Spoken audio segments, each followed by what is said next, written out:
Сайн бацгаана уу дэлгэн зулаан. Хэрвээ та миний бичлэгийг анх удаага үзэж байгаа бол би шинэ ээжүүдэд зориулаад замун жирэмсэн эхчүүдэд зориулаад эмчнэрээс авсан зөвлөгөөгөө багцлаад, товчлоод видео хүрэхээс гадна өөрийнхөө туршлагаас нэг их туршлага байхгүй ч гэсэн ямар ч тач өөрийнхөө хоримтлуулсан туршлагаасаа та бүхэнтэйгээ хуваалцаж явдаг байгаа.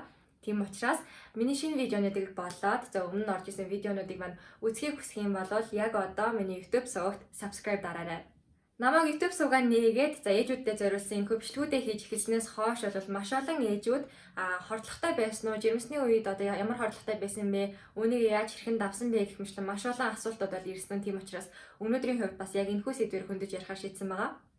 За ерөнхийдөө бол бүгдээрээ мэдчихэж байгаа тий. Жирэмсний хордлого бол гормоны ялгарлийн хэмжээ нь одоо огцом ихсэх, буурах гэдэг ч юм одоо хэлбэлцэх ийм шалтгаануудаас болоод ерөнхийдөө бол хүний дотор муухай оргиж яг одоо энэ жирэмсний хордлого өгч эхэлж байгаа.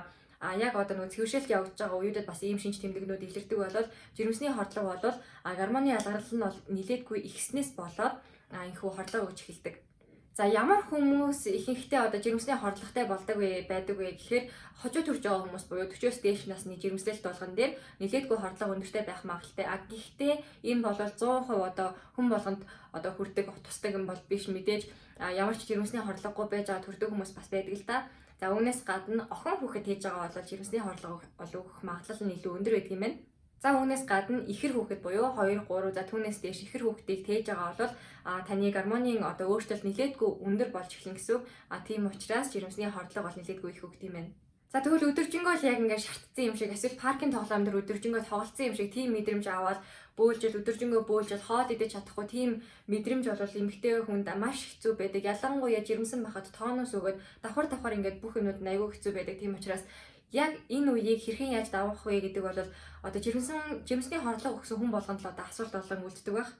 За яг жирэмсний хордлогыг хэрхэн яаж давах вэ? Юу иддвэл ямар арга хэмжээ авал илүү дээр байх вэ гэх мэтлэн эдгээр аргуудаа хуваалцахаас өмнө би эхлээд өөрийнхөө хувьд жирэмсний хордлого бас хэрхэн яаж одоо авч исэн бэ? Ямар хөө байсан бэ гэдгээ бас ярих зүйтэй байх. Яг тэгэхээр ямар ч туршлагагүй хэрвээ огт жирэмсний хордлого өгч байгаагүй хүн бас ийм сэдвээр ярих юм бол бас сонь штэ.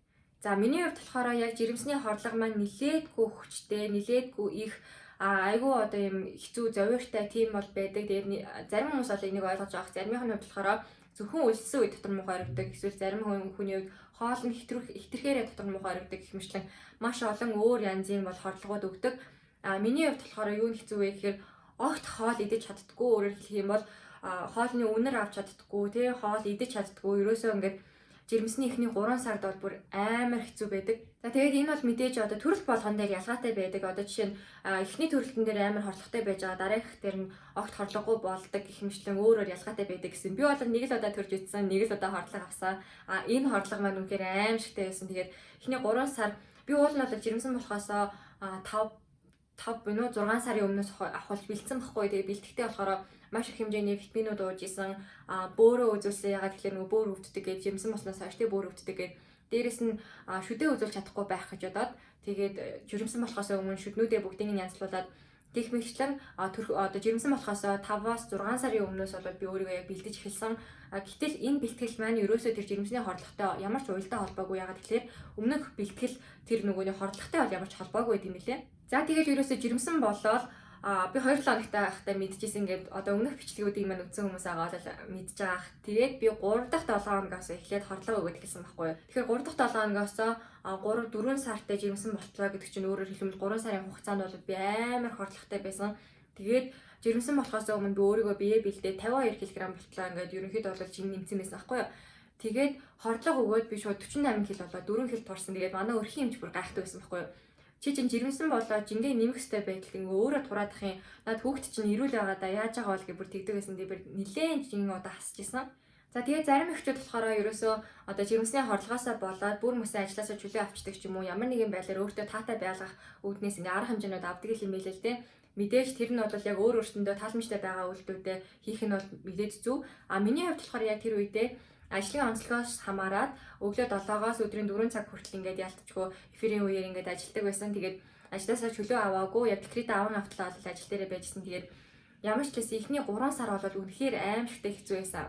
Цайны цагаар ингээд хүмүүс цайныхаа өрөөнд ороод хоолоо идэхлээр хаа үеийн тэр хоолоос надад ингээд хоолны үнэр үнэртэл Эсвэл ингээд за хоолндоо орж байгаа үед би ингээд гарчидаа гэж бодохоор гарангуут ингээд ойр хавьд амар хоолны газартай учраас хоол өнөртэй бас тэр болгонд нь ингээд гадааж байж чадахгүй, доторч байж чадахгүй амар хэцүү үед бол надад амар их байсан.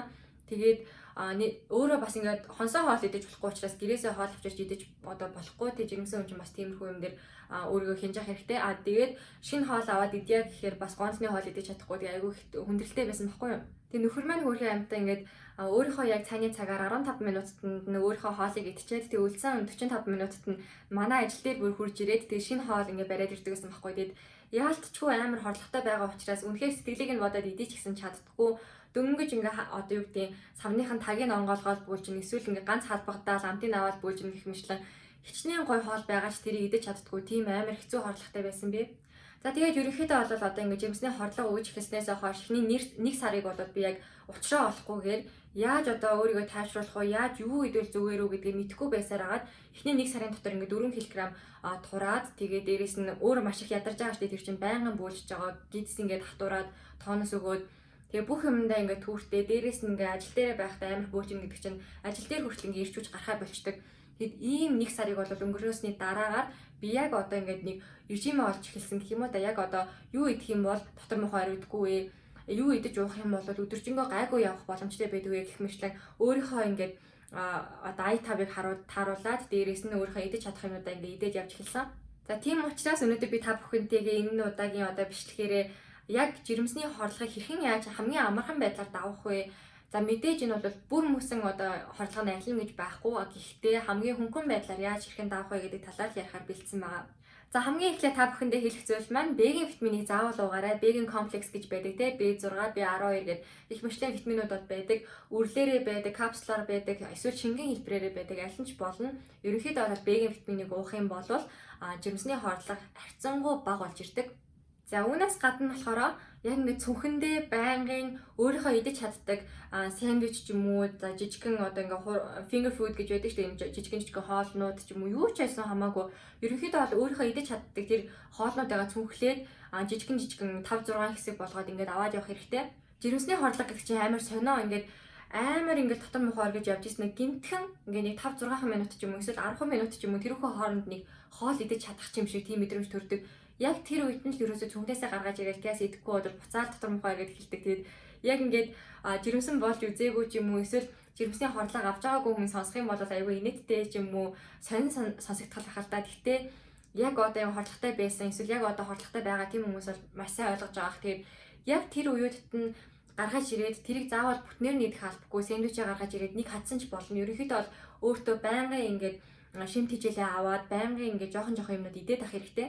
За тэгээ жирэмсний хорлогыг бас сайн дарж өгдөг зүйл бол амттангууд за мөн одоо эсэглэн ямар нэгэн төрлийн жимс ч юм уу эсэглэн амттай юмнууд л гэсэн. Тэгэхээр хүмүүс бол яг тэгдэг чинь жирэмсэн байх үед эрзэн чихэр гэдэг ч юм уу чихэрлэг тиймнүүд аль болох битгий идэ гэдэг мэдээж тэднийг бол идэх хэрэггүй.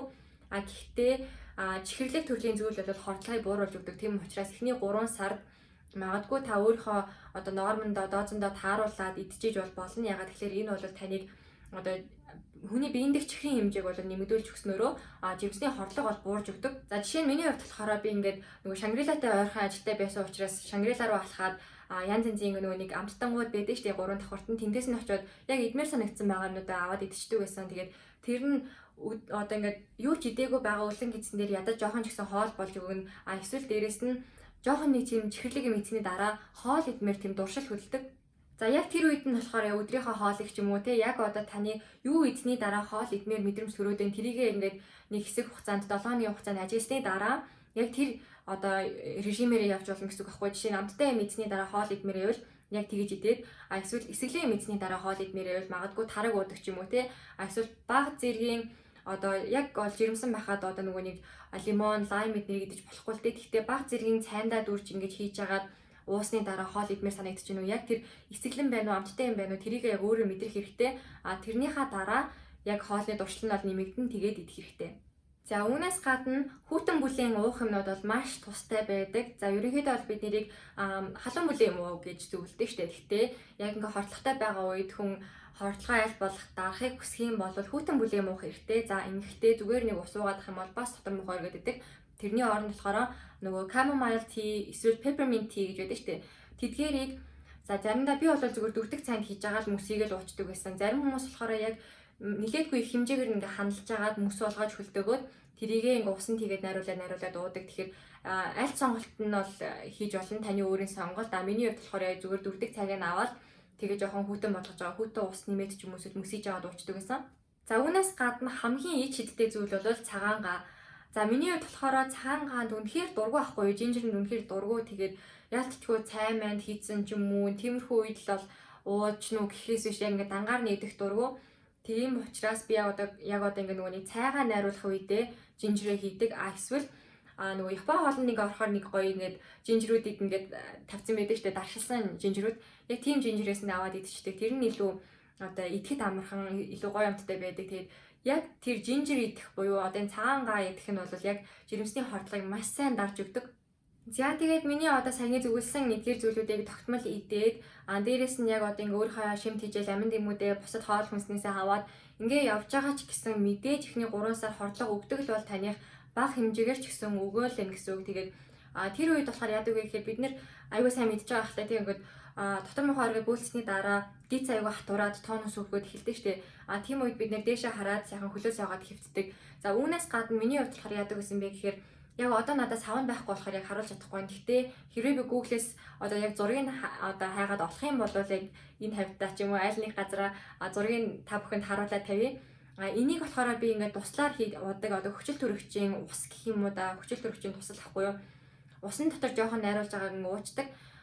Зарим хүмүүс болохоор энийг ерөөсөө нөлөөлдөггүй гэдсэн. Миний хувьд бол маш сайн нөлөөлжсэн. Яа тэгэхээр амар ингээд гиз чангараа тонус өгцөн нөгөө ажил руугаа алхаад ч юм уу миний ажлын онцлогоос болоод бас яаруу ажил ихтэй жоохон ингээд тагнд баригддаг учраас заримдаа ингээд бие барьдаг юм яад ингээд нилээдгүй хатуурсан байдаг гэсэн баггүй юу.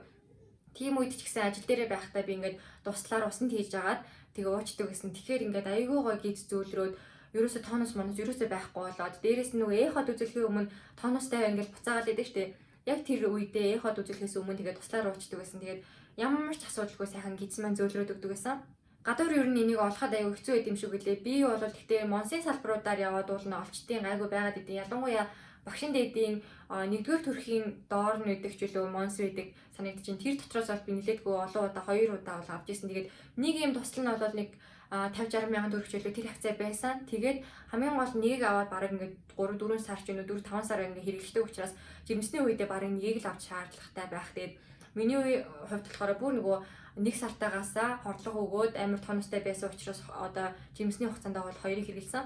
За тэгээд одоо яг нөгөө сэтгэл зүйч нарын зөвлөлтгөөр, за мөн одоо эмчнэрийн зөвлөлтгөөр ярих юм бол стресс бол хүнийг одоо жирэмсний хордлого өгөхөд бас нэлээдгүй нөлөөлдгөө гэж ярьдаг юм байлээ.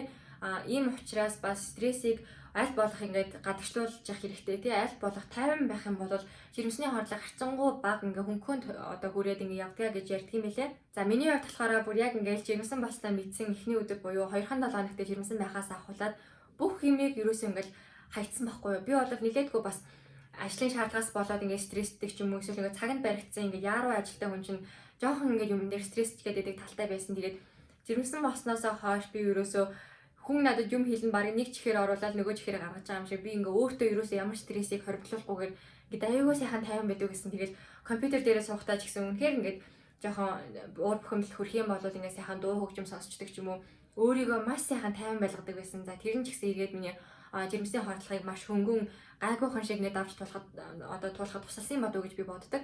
За мөн үүнээс гадна жирэмсний хордлого гэдэг бол ихэнхдээ одоо хожуугийн хордлого биш л болоод ихэнхдээ бол эхний 3 сард л одоо тулгардаг асуудал гэсэн үг л дээ. Тийм учраас 3 сарыг төвчээд гарчих юм бол цаанаа ингээ гизний хөөрхөн том болоод хүүхэд хөдлөөд илүү олон ингээ дадал явдалтай гой мөчөд байдаг учраас 3 сарыг л одоо төвчээд өнгөрөөгөөгээд өөрийнхөө хувьд одоо ингээ сэтгэлийн хаттай байх хэрэгтэй. Гэтэ ер нь бол яг ингээл жирэмсний хордлого өгч байгаа хүн болгонд амар хэцүү байдгийг би өөрөө яг сайн мэднэ. Ягаад гэхээр нэг удаа би одоо бүр амар сайн сандаг байхгүй, бүр санаа зовмор ингээд жорлонгоо тэрвэрэд ингээд бөөлж яхтаа манай нөхөр ингээд хөөрхөнд нуруунд дээр дараал яаж ин хараа гэж тэгсэн чи би ингээд өөлцсөн ингээд хоёр тишээ нөлөөс ингээд асгарцсан. Тэгэхээр хараа би бууж өглөө гэж бүр тэгжсэн байхгүй юу. Тэгээ одоо яг бууж өгөөд яг яах гэж байгаа юм те. Тэгээд ерөнхийдөө бол ингээд бүр хүн аргаа бардгийг бол би мэднэ. Гэхдээ эдгээр аргуудыг хэрэглээд ядаж яриа баг болно. Дээрээс нь одоо сэтгэл санааныхаа хувьд ч гэсэн те өөрөө сайхан тайвшраад За би одоо ингээ 3 сар төвччих юм бол ингээ хөөхөн хүүхэд маань ингээ дотор маань бойж яад хөөхөн хөдлөөд ингээд эхлэхээр хордлого алга болчихно гэд юм сэтгэлийн тэнхээтэй төвчээртэй дээрээс нь бас өөдрөг байх юм бол бас нэг хайхтай хэцүү зүйл бол биш.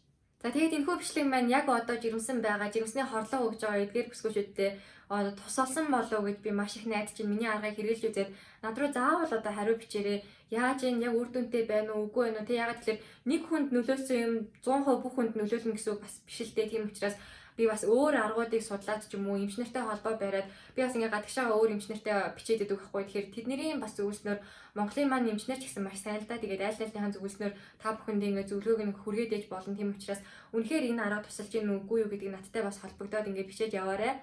За өмнөх видеонуудыг маань үзээд байнгын надаас асуулт асуугаад хүүхдээ хоолндоо оруулахдаа ч гэсэн надаас ингээ зөвлөгөө аваад явж байгаа хүмүүстээ маш их баярлалаа. Би хэдийгээр мэрэгчлэн биш ч гэсэн бас өөрийнхөө хэмжээнд та бүхэнтэйгээ одоо туршлагаа хуваалцаад тийм мэддэг шатдгаа ингээ хуваалцаа явж байгаа учраас та бүхэндээ одоо надтай холбогдож байгаа та бүхэндээ маш их баярлалаа.